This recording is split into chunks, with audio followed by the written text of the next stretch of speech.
السلام علیکم ورحمۃ اللہ وبرکاتہ۔ حضور صلی اللہ تعالیٰ علیہ وسلم کے بعد پیدا ہونے والا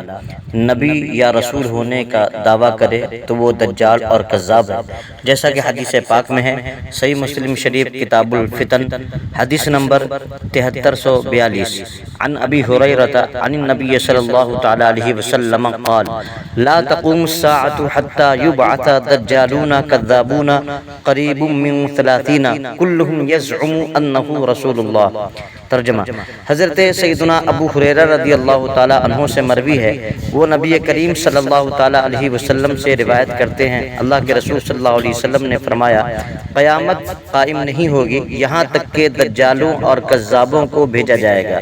جو 30 کے قریب ہوں گے، ان میں سے ہر ایک اللہ کا رسول ہونے کا دعویٰ کرے گا۔ معلوم یہ ہوا کہ حضور علیہ الصلوۃ والسلام آخری نبی ہیں، اور آپ کے بعد کوئی نبی کبھی بھی نہیں آئے گا، قیامت تک کوئی نہ نبی ہوگا نہ رسول ہوگا، آپ ہی آخری نبی ہیں۔ آپ کے بعد پیدا ہونے والا جو بھی نبی یا رسول ہونے کا دعویٰ کرے گا وہ کذاب یعنی بہت بڑا جھوٹا اور دجال ہوگا۔ لہٰذا اس حدیث پاک سے جن لوگوں نے نبوت کا دعویٰ کیا حضور کے بعد، جیسے اسود عنسی، مسیلمہ کذاب، سجاح بنت حارث اور ان کے علاوہ مرزا غلام احمد قادیانی، ان تمام کا کذاب اور دجال ہونا اور ان کے ماننے والوں کا کافر اور مرتد ہونا روزے روشن کی طرح عیاں ہو گیا ہے۔ اللہ تبارک و تعالی ہم سب کو حضور سرور انبیاء صلی اللہ تعالی علیہ وسلم کے ختم نبوت کی حفاظت کی توفیق عطا فرمائے، اور ہم سب کو چاہیے کہ ہم سب